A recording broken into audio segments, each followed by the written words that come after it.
사도신경 하심으로 우리의 신앙을 함께 고백하도록 하겠습니다.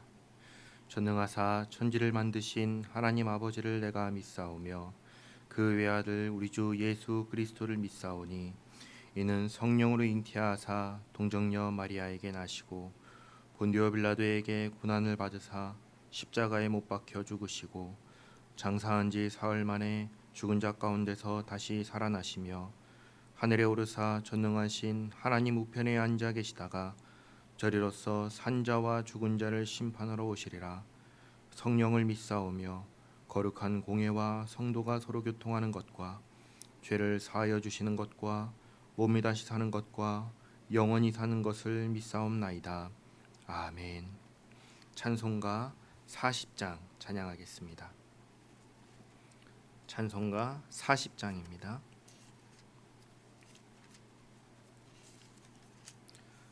찬송으로 보답할 수 없는 큰 사랑 찬양하겠습니다.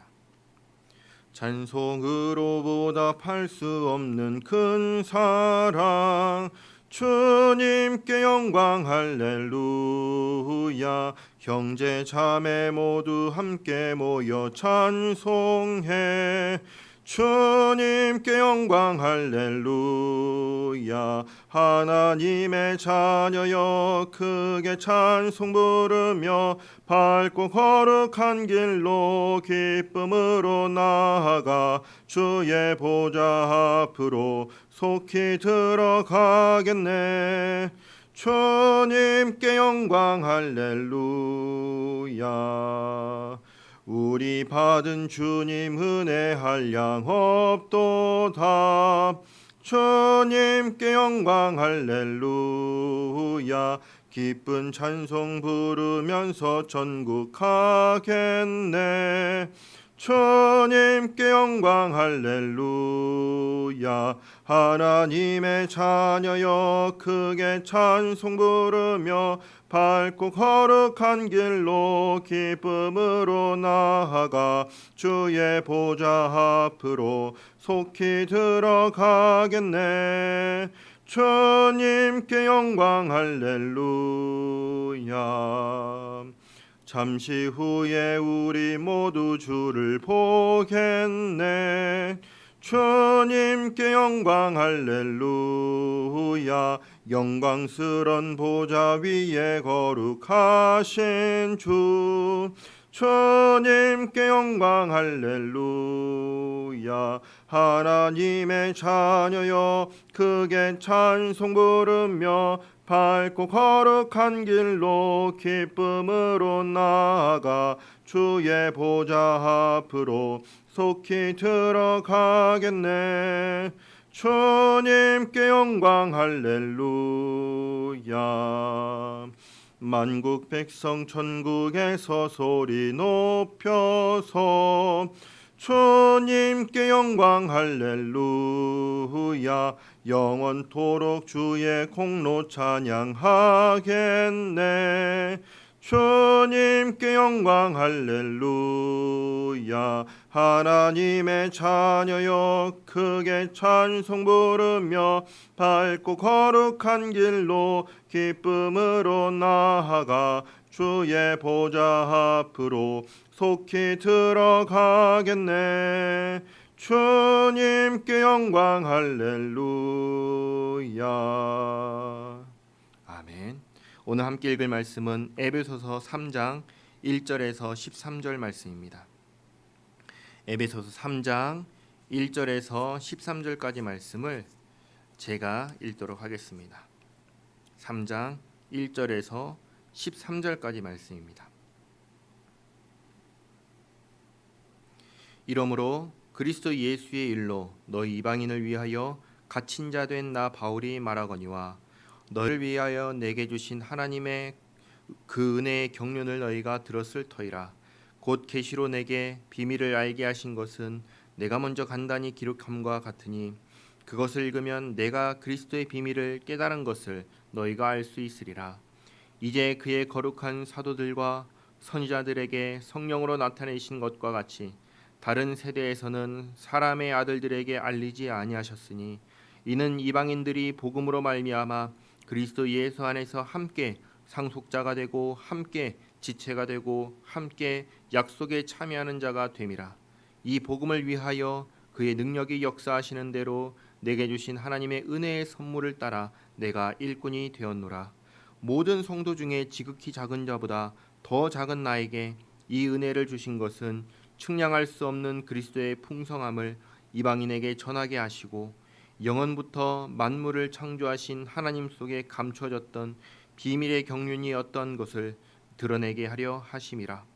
이는 이제 교회로 말미암아 하늘에 있는 통치자들과 권세들에게 하나님의 각종 지혜를 알게 하려 하심이니 곧 영원부터 우리 주 그리스도 예수 안에서 예정하신 뜻대로 하신 것이라.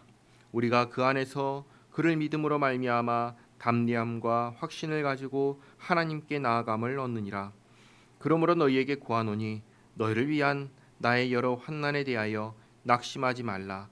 이는 너희의 영광이니라. 아멘. 오늘도 하나님의 은혜가 저와 여러분에게 함께하기를 기원합니다. 오늘은 비가 많이 옵니다. 태풍이 많이 와서 가정에서 이제 온라인으로 같이 새벽 기도를 드립니다. 지금까지 1장과 2장을 통해서 사도 바울이 이야기한 내용은 세 가지입니다. 첫째는 하늘에 속한 신령한 복을 예수님 안에서 우리에게 주셨다는 것입니다. 둘째는 예수님 안에서 하나님과 화목하게 되었고, 셋째는 예수님 안에서 유대인과 이방인이 하나가 되었다는 것입니다. 하나님께서 신령한 복을 주셨고 하나님과 화목하게, 예수님 안에서 화목하게 하셨고, 예수님 안에서 이방인과 유대인이 하나가 돼서 새 한 그리스도인이 되게 하셨다. 이것을 얘기했습니다. 그리고 3장입니다. 유대인의 입장에서 이방인은 원수와 같은 존재인데 이방인에게 복음을 전해서 예수님 안에서 하나님의 권속이 되게 하셨습니다. 그러니까 유대인들 입장에서는 싫지요. 이런 생각이 들 것입니다. 감히 이방인을 하나님의 권속이 되게 해? 감히 이방인을? 이런 이제 생각이 들겠죠. 그래서 사도 바울을 어떻게 했는가? 1절 너희 이방인을 위하여 갇혔다라고 하는 것입니다. 그리고 2절 이방인이었던 우리는 바울을 통해서 하나님의 은혜의 경륜을 들었습니다. 은혜의 경륜은 무엇인가? 3절 하나님께서 예수님 안에서 이루실 계획인데 이게 이전까지는 비밀이었습니다. 그런데 이제 우리에게는 뭐냐? 비밀이 아닙니다. 왜? 우리는 알았으니까요. 비밀은 무엇인가요? 아는 사람은 알고 모르는 사람은 모르는 게 비밀입니다. 영영 모르면, 아무도 모르면 그건 비밀이 아니죠. 그런데 이 아는 사람이 있는 거죠. 대부분은 모르고 아는 사람만 공유하는 것, 이게 비밀이죠. 그러니까 우리는 아는 거죠. 우리는 알려주셔서 아는 것인데, 그럼 그 은혜의 경륜, 하나님께서 예수님 안에서 이루실 계획이 뭐냐 했을 때 이제 그걸 설명을 하는데, 또 계속해서 4절 보시면 바울이 쓴 편지를 보면은 알고 또 성경을 보면은 알 수 있는데 그 얘기를 하죠. 그리고 5절 이전 세대의 사람의 아들들에게는 알려지지 아니하신 것이다라고 얘기하죠. 그러니까 과거에 있는 사람들은 알까요, 모를까요? 모르는 것이죠. 성경에 써 있지만 그것을 그렇게 읽지는 못했던 겁니다. 근데 이제는 알게 되었는데 이제 얘기합니다. 그게 뭐냐 했을 때 6절 이방인들이 복음으로 말미암아 예수님 안에서 세 가지를 얻게 되는 것입니다.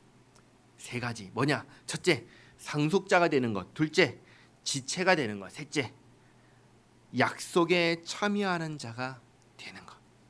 이게 이제 예수님 안에서 하나님께서 이루실 계획이고 비밀이었던 것이죠. 뭐냐? 첫째가 뭐였죠? 상속자, 지체가 되고 약속에 참여하는 자가 되는 것. 누가요?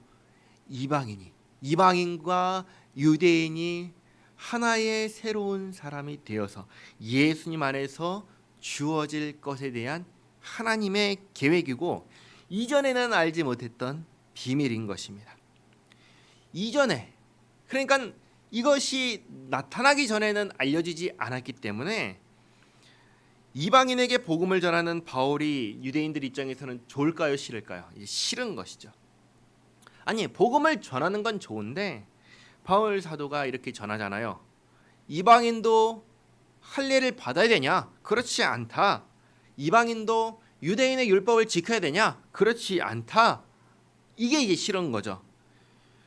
사도 바울이 이방인은 할례나 유대인의 율법을 지킬 필요가 없다고 하니까 싫은 거죠. 그런데 여기서 오해하지 말아야 될 것이 유대인의 율법이라고 했을 때 이 율법은 하나님께서 예를 들면 십계명으로 주신 그 계명들을 지키지 말아야 된다. 그 얘기가 전혀 아닌 거예요.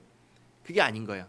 유대인들이 자기 민족만의 하나님께서 주신 모든 민족을 향한 하나님의 보편적인 법칙이 있고 계명이 있는데 그것이 아닌 유대인으로서 지켜야 되는 것, 음식, 예를 들면 음식, 예를 들면 그 할례를 행하는 것, 이런 것들에 대해서 지금 얘기하는 것입니다. 그러니까 이 율법을 구분을 해서 잘 보셔야 됩니다. 안 그러면 헷갈릴 수가 있어요. 그러나 한번 생각해 보세요. 율법 가운데 뭐가 있죠? 살인하지 말라는 계명이 있죠. 하나님의 율법을 지키지 않아도 된다 하면은 살인을 하라는 얘기예요? 아니잖아요. 그러니까 이 율법은 지켜야 되는 거야. 하나님께서 지키라고 하신 율법이 있고 유대인들이 이방인과 이 벽을 세우면서 이제 너희들도 유대인이 되기 위해서는 이걸 지켜야 돼 하는 법이 있어요.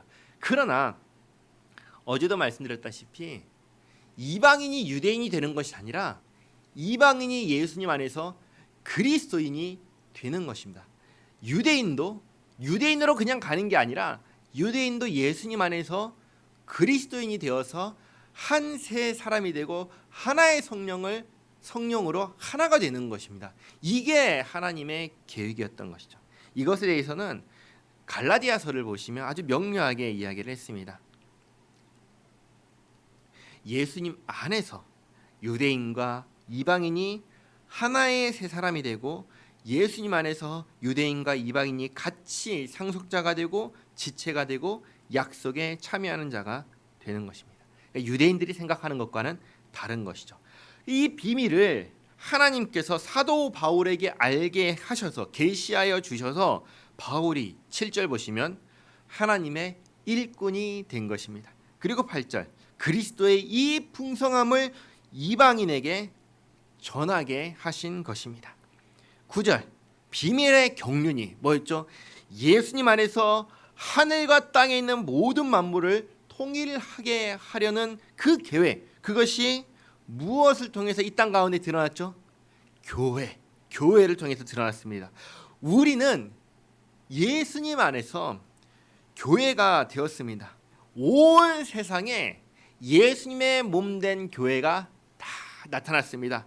그러면 이제 이것을 세상이 모를까요, 알까요? 다 아는 것이죠. 모를 수가 없죠. 그래서 10절 말씀 보시면 교회로 말미암아 하늘에 있는 통치자들과 권세들에게 하나님의 각종 지혜를 알게 하려 하심이니, 이것이 교회를 통해서 이 계획이 드러나서 모든 세상의 모든 것들이 다 알게 되는 거죠. 이것을 알게 하려 하심이니 11절 이 모든 것은 뭐냐? 하나님의 계획대로 예정하신 뜻대로 되는 것이다 얘기하시죠. 그러므로 12절 예수님 안에서 예수님을 믿음으로 하나님께 나아감을 얻는 것이죠. 우리가 이 새벽에 이렇게 기도할 수 있는 것도 예수님 없이 그냥 우리가 하나님께 나아갈 수 있냐? 그렇지 않아요. 예수님이 없으면 우리는 결코 하나님 앞에 나아갈 수가 없는 것입니다. 그러나 우리가 예수님을 믿기 때문에, 우리가 예수님 안에 있게 되었기 때문에 우리가 하나님 앞에 담대히 우리의 죄악과 우리의 더러움 때문에 부끄러워하지 아니하고 예수님 안에서 담대히 하나님께 나아갈 수 있게 된 것입니다. 자, 그러므로 13절입니다. 그러므로 모든 것이 다 하나님의 계획 속에 이루어지고 있는 것이니, 사도 바울이 뭐라고 합니까? 낙심하지 말아라. 그렇죠? 왜요? 사실 낙심해야 할 사람은 누구일까요? 감옥에 있는 사도 바울이죠. 그렇죠? 감옥에 있잖아요. 그런데 오히려 사도 바울이 에베소 성도들과 이 세상의 모든 그리스도인들에게 위로의 말을 전합니다. 낙심하지 말아라. 그리고 하는 말, 이는 너희의 영광이니라. 그러자 나의 여러 환난에 대하여 낙심하지 말라. 이는 너희의 영광이니라. 무엇이 영광일까요? 사도 바울이 감옥에 있잖아요. 그게 어떻게 우리의 영광이 될 수 있을까요? 우리는 이 영광이라는 단어를 언제 사용하냐면 우리가 원하는 일이 잘 되었을 때 영광이라는 단어를 사용합니다. 우리는 결코 감옥에 갔을 때 영광이라는 단어를 사용하지 않습니다. 그러나 사도 바울은 감옥에서 이것이 너희의 영광이라고 말합니다. 다른 것이죠. 다른 것입니다. 영광은 이 일로 하나님의 뜻하신 바가 나타날 때 영광이 되는 것입니다. 사울의 행적을 통해서 무엇이 드러났습니까? 하나님의 뜻하신 바가 나타났습니다. 어떤 뜻이죠?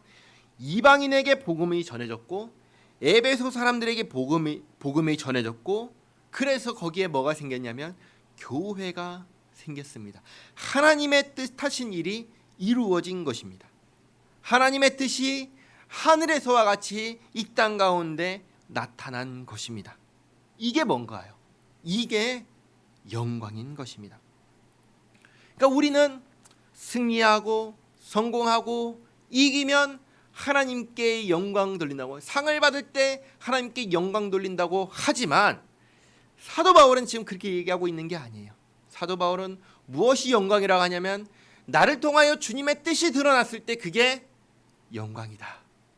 내가 비록 감옥에 있지만 누가 감옥에 있는 걸 영광이라 생각하겠어요. 그러나 내가 비록 감옥에 있지만 이 일을 통하여 하나님께서 뜻하신 일이 드러났으니 영광이다. 이 얘기를 하는 것입니다. 하나님의 비밀한 계획 아래 우리가 예수님 안에서 하나님의 권속이 되었습니다. 하나님의 가족이 되었습니다. 이방인이었던 우리가 예수님 안에서 교회가 되어서 상속자가 되고 지체가 되고 약속에 참여하는 자가 되었습니다. 이 은혜를 기억하면서 우리의 삶이 하나님의 뜻을 드러내는, 그래서 하나님을 영화롭게 하는 우리 모두가 되기를 바랍니다. 기도하겠습니다. 하나님, 새벽을 깨워 하나님 말씀을 듣고 기도하게 하시니 감사합니다.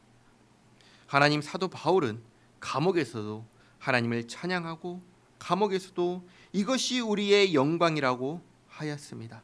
하나님의 크신 계획대로 이방인이었던 우리를 하나님의 권속이 되는 이 일에 사도 바울이 쓰임 받았기에 자신의 상황이 비록 괴롭고 어려워 보여도 이것이 영광이라 했음을 깨닫습니다. 하나님, 이제 저희가 하나님의 크신 계획 아래 주님의 가족이 되었사오니 우리의 뜻이 아닌 주님의 뜻을 이 땅 가운데 드러내고 나타내는 성도 되게 하옵소서. 우리의 영광이 아닌 하나님의 영광을 드러내며 살아가는 성도 되게 하옵소서.